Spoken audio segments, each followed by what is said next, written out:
Hello my dear students, Standard 5 subject English. આપણે unit જે જોતા હતા એમાં આપણે little steps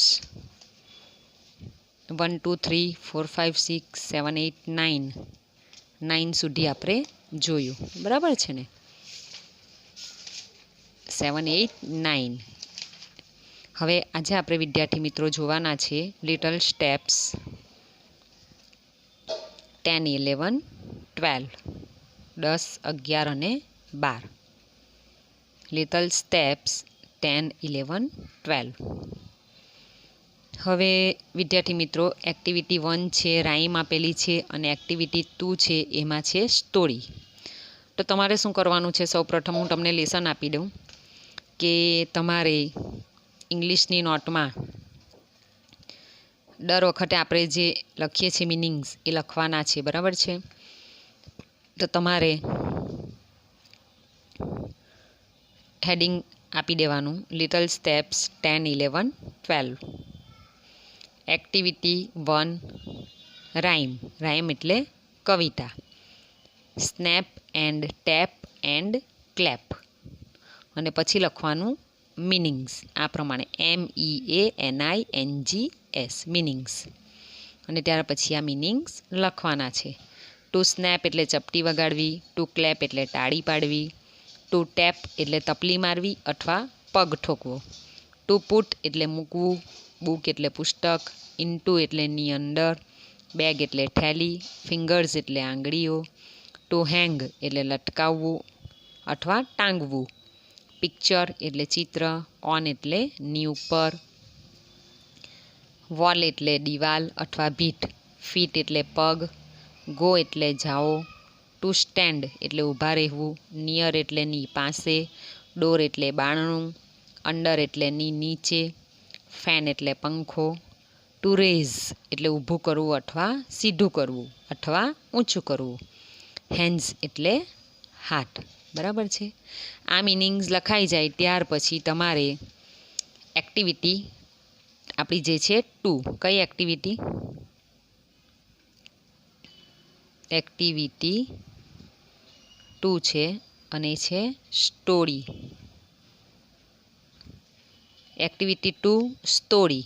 the sky is falling. પછી શું લખવાનું અહીં? મિનિંગ્સ, બરાબર છે ને?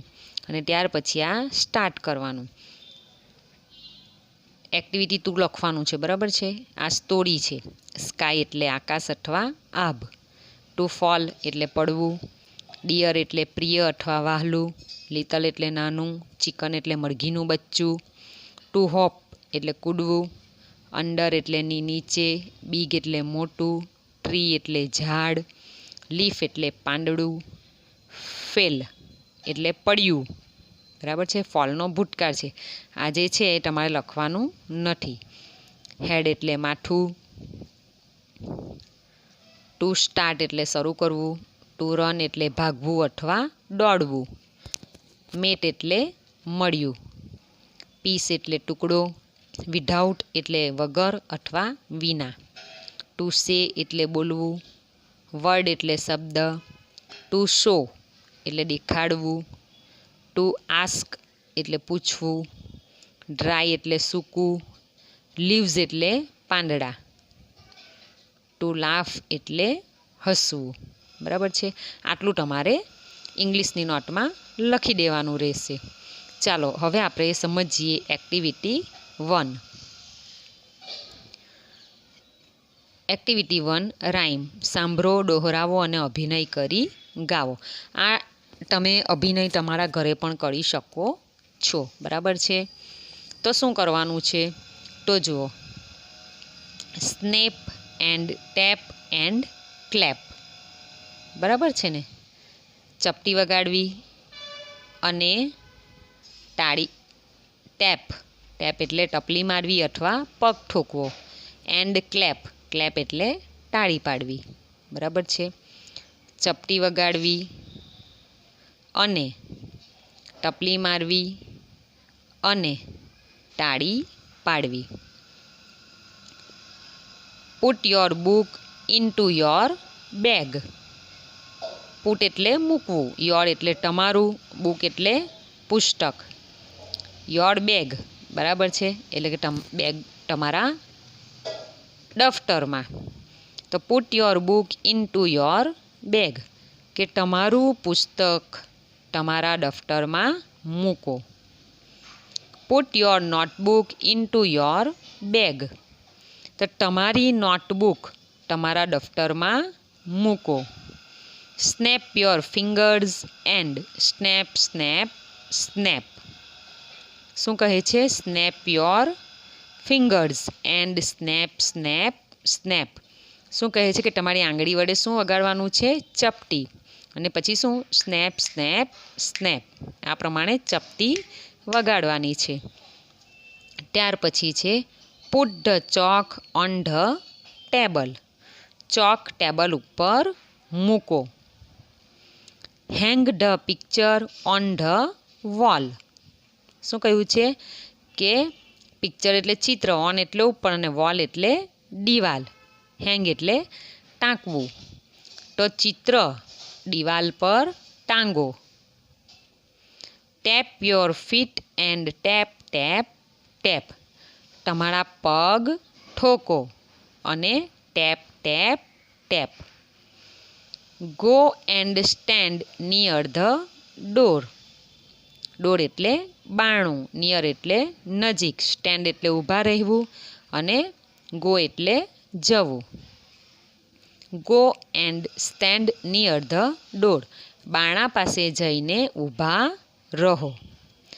Go and stand under the fan. પંખા નીચે જઈને ઊભા રહો. Raise your hands and clap clap clap. કે તમારા હાથ ઊંચા કરો અને શું કરવાનું છે? તાળી પાડો. Clap clap clap. તાળી પાડો, તાળી પાડો, તાળી પાડો. તો આ સરસ મજાની રાયમ આપણે જોઈ. હવે વિદ્યાર્થી મિત્રો આપણે જોશું એક્ટિવિટી 2. ચિત્ર જુઓ અને વાર્તા સાંભળો અને વાંચો. હવે આ જે સ્ટોરી છે એ લોંગ છે, બરાબર છે, લાંબી છે. આ સ્ટોરી થોડી લાંબી છે. તો વિદ્યાર્થી મિત્રો આપણે આ જે સ્ટોરી જોશું હમણાં, બરાબર છે, તો એમાં ચિત્ર પણ આપવામાં આવેલા છે આ પ્રમાણે, બરાબર છે.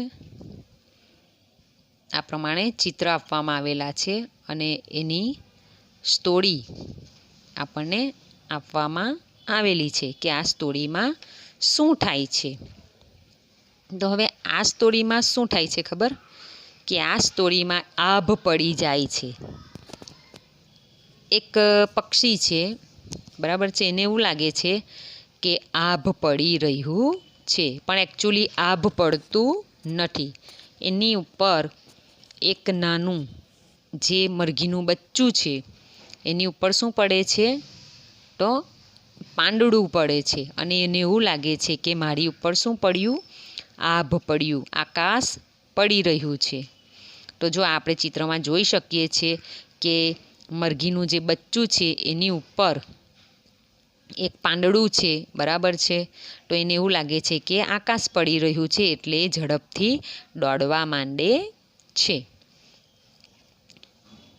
ચાલો હવે આપણે સ્ટોરી જોઈએ. તો વન્સ, એકવાર, there was a dear little chicken called Chicken Licken. હવે એકવાર શું થયું કે એકવાર ચિકન લિંકન નામનું એક વહાલું નાનું મરઘીનું બચ્ચું હતું. લિટલ એટલે નાનું, ડિયર એટલે વહાલું. કે એકવાર ચિકન લિંકન નામનું એક મરઘીનું બચ્ચું હતું. વહાલું કેવું? આપણને પ્રિય લાગે, વહાલું લાગે એવું. C hoping about under a big tree. શું કહ્યું છે કે C hoping about under a big tree, કે તે એક મોટા ઝાડ નીચે કુડાકુડ કરી રહી હતી. ટ્રી એટલે ઝાડ, કે એક મોટા ઝાડ નીચે કુડાકુડ કરી રહી હતી. વેન, ત્યારે, a leaf fell right on her head. Leaf એટલે પાંદડું, બરાબર છે. ફેલ એટલે પડ્યું, હર એટલે તેના, હેડ એટલે માથું.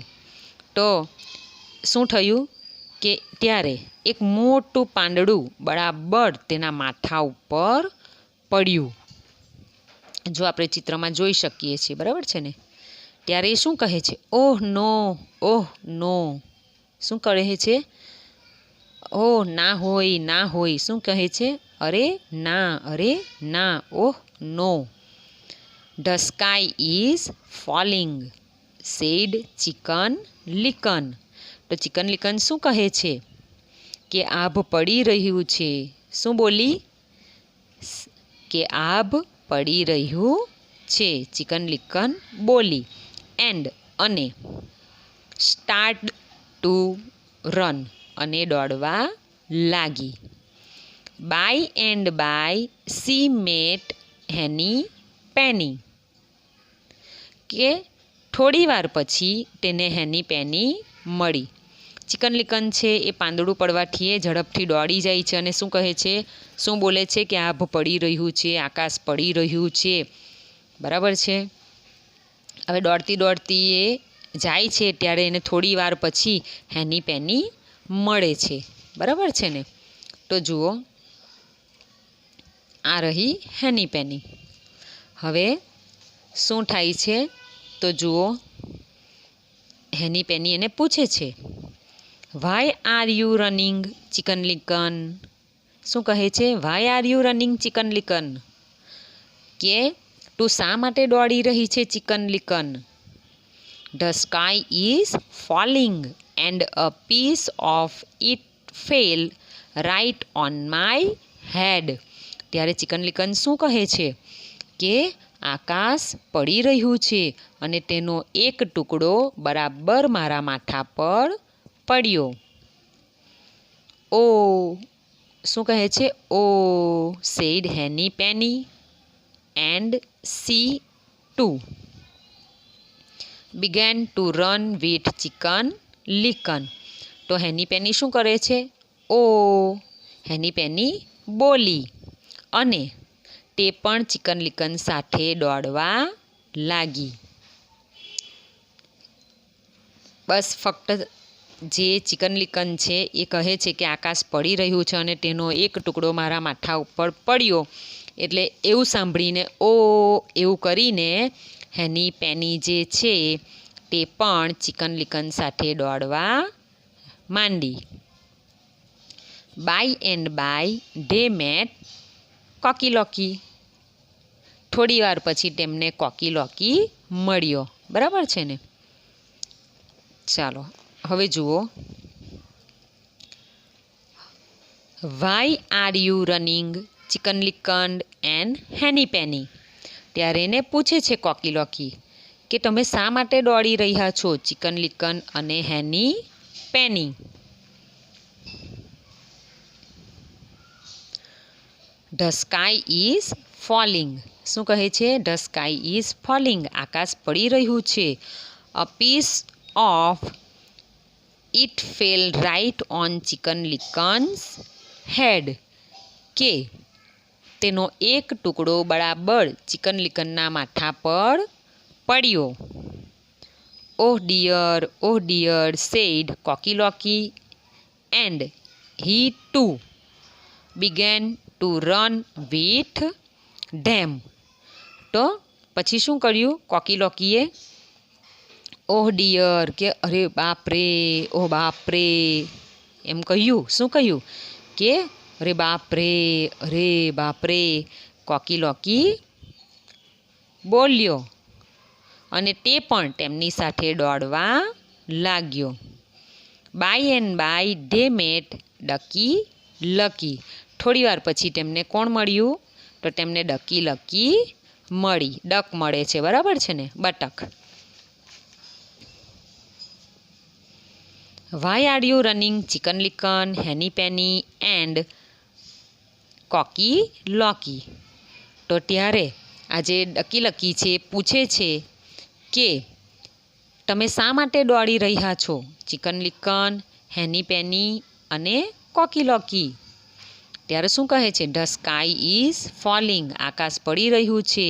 અ piece of it fell right on Chicken Licken's head. શું કહે છે કે આકાશ પડી રહ્યું છે, તેનો એક ટુકડો બરાબર ચિકન લિકનના માથા પર પડ્યો. ડિયર મી એટલે શું કહે છે? બાપ રે, બાપ રે. સેડ ડકી લકી બોલી. અને and she too began to run with them. Ducky Lucky શું બોલે છે કે બાપરે બાપરે એવું બોલે છે, અને તે પણ તેમની સાથે દોડવા લાગી. બરાબર છે ને? હવે જુઓ, by and by they met Goosey Poosey. થોડી વાર પછી તેમને કોણ મળે છે? ગુસીપુસી મળે છે. Why are you running? Chicken Licken, Henny Penny, Cocky Locky and Ducky Lucky. શું કહે છે? ત્યારે તેને ગુસીપુસી શું કહે છે કે તમે શા માટે દોડી રહ્યા છો? Chicken Licken, Henny Penny, Cocky Locky and Ducky Lucky. The sky is falling. A piece of it fell right on Chicken Licken's head. ત્યારે તેઓ શું કહે છે કે આકાશ પડી રહ્યું છે, તેનો એક ટુકડો બરાબર ચિકન લિકનના માથા પર પડ્યો. વેન જ્યારે ગુસીપુસી હર્ડ ધીસ કે જ્યારે ગુસીપુસીએ આ સાંભળ્યું. C began to run with them without saying a word. કે જ્યારે આ ગુસીપુસીએ સાંભળ્યું ત્યારે તે એક પણ શબ્દ બોલ્યા વગર તેમની સાથે દોડવા માંડી. કશું બોલી નહીં. આગળ જે એને મળે છે, બરાબર છે, કે હેની પેની, કોકી લોકી એ બધા મળે છે, ડકી લકી, ત્યારે એ કંઈક ને કંઈક બોલે છે કે અરે બાપરે, ઓ બાપરે. બરાબર છે ને? ઓ ડિયર મી, ઓ એવું બોલે છે. પરંતુ આ જે ગુસીપુસી છે એ એક પણ શબ્દ બોલ્યા વિના તે પણ તેમની સાથે દોડવા માંડે છે. By and by they met lion. થોડી વાર પછી તેમને કોણ મળે છે? લાયન. થોડી વાર પછી તેમને સિંહ મળ્યો. Why are you running? Chicken Licken, Henny Penny, Cocky Locky, Ducky Lucky and Goosey Poosey. ત્યારે સિંહ એને પૂછે છે કે તમે શા માટે દોડી રહ્યા છો? Chicken Licken, Henny Penny, Cocky Locky, Ducky Lucky and Goosey Poosey. The sky is falling. આકાશ પડી રહ્યું છે. A piece of it fell right on Chicken Licken's head. કે તેનો એક ટુકડો બરાબર ચિકન લિકનના માથા પર પડ્યો. Show me where is it? Lion asked. સિંહે પૂછ્યું. આસ્ક એટલે પૂછવું, તો લાયન આસ્કડ. સિંહે પૂછ્યું. શો મી મને બતાવ. Where is it? તે ક્યાં છે? ત્યારે સિંહ પૂછે છે કે મને બતાવ, તે ક્યાં છે? આકાશ પડી રહ્યું છે, પણ તે ક્યાં છે? મને બતાવ. Chicken Licken took them to the tree. ત્યારે ચિકન લિકન છે એ ચિકન લિકન તેમને ઝાડ પાસે લઈ ગઈ. કોને? તો સિંહને. બરાબર છે ને? There were many dry leaves there. તો લીવ્સ એટલે પાંદડાઓ, મેની એટલે ઘણા, ડ્રાય એટલે સૂકા. બરાબર છે? તો ત્યારે જ્યારે સિંહને ચિકન લિકન ઝાડ પાસે લઈ જાય છે ત્યારે ત્યાં ઘણા સૂકા પાંદડાઓ હતા. There were many dry leaves there. ત્યાં સૂકા પાંદડાઓ હતા. Where is your sky? ત્યારે the lion asked. Where is your sky? ત્યારે સિંહ પૂછે છે. સિંહે પૂછ્યું. શું પૂછ્યું? કે તમારું આકાશ ક્યાં છે? તારું આકાશ ક્યાં છે? The lion asked. સિંહે પૂછ્યું. Chicken Licken, Henny Penny, Cocky Locky, Ducky Lucky and Goosey Poosey laughed. જ્યારે સિંહ પૂછે છે કે તમારું આકાશ ક્યાં છે, ત્યારે હેની પેની, કોકી લકી, ડકી લકી, ઘૂસી પૂસી એ બધા જ હસવા માંડે છે. બરાબર છે ને? કે આ સ્ટોરીમાં શું થાય છે કે એક પાંદડું પડે છે, પરંતુ જે મરઘીનું બચ્ચું છે એ ખૂબ જ નાનું છે. આ રહ્યું, બરાબર છે? તો એની ઉપર પાંદડું પડે છે, બરાબર? એટલે એને એવું લાગે છે કે આકાશ પડી રહ્યું છે, એટલે એ દોડવા માંડે છે. ત્યાર પછી એક એને મરઘી, પછી મરઘો, બરાબર છે, બતક એ બધું મળે છે. છેલ્લે એને કોણ મળે છે? તો સિંહ ભેગો થાય છે. ત્યારે સિંહ પૂછે છે કે બેટા તમે શા માટે દોડી રહ્યા છો? ત્યારે કહે છે કે ચિકન લિકનની ઉપર એક પાંદડું શું પડે છે? આકાશ પડ્યું. એવું બોલે છે ને કે આ પડી રહ્યું છે તેનો એક ટુકડો બરાબર ચિકન લિકનના માથા પર પડ્યો, એવું બોલે છે. ત્યારે સિંહ કહે છે કે મને બતાવો ક્યાં છે તમારું આકાશ? ત્યારે એ જે બચ્ચું છે, મરઘીનું બચ્ચું છે, એ સિંહને ક્યાં લઈ જાય છે? ઝાડની પાસે. તો ઝાડની નીચે માત્ર ને માત્ર સૂકા પાંદડાઓ પડેલા જોવા મળે છે. એટલે સિંહ કહે છે કે આ છે આકાશ, તમારું આકાશ ક્યાં છે? એવું બોલે, બરાબર છે? તો એકલા પાંદડા જ હોય, ત્યાં આકાશ જોવા મળતું નથી, અને આકાશ કોઈ દિવસ પડતું નથી. પરંતુ આજે મરઘીનું જે બચ્ચું છે ચિકન લિકન, એને એવું લાગે છે, પાંદડું પડે છે એટલે એને એવું લાગે છે કે મારા માથા ઉપર આભ પડી રહ્યું છે, આભનો એક ટુકડો મારા માથા ઉપર પડ્યો, બરાબર છે? ત્યારે છેલ્લે લાયન કહે છે કે ક્યાં છે તમારું આકાશ? એટલે ત્યારે ચિકન લિકન, પછી Heni Penny, Cocky Locky, Ducky lucky અને ઘૂસી પૂસી જે છે તે બધાને ખબર પડે છે કે આકાશ પડ્યું નથી, પરંતુ આ પાંદડાઓ જ છે. એટલે એ બધા હસવા માંડે છે. બરાબર છે ને? હવે આજે માત્ર ને માત્ર તમારે જે મિનિંગ્સ છે એક્ટિવિટી 1, બરાબર છે, અને એક્ટિવિટી 2 એના જે મિનિંગ્સ મેં સૌ પ્રથમ બતાવ્યા એ તમારે ઇંગ્લિશની નોટમાં એકવાર લખવાના છે અને વાંચન કરવાનું રહેશે. Okay, thank you.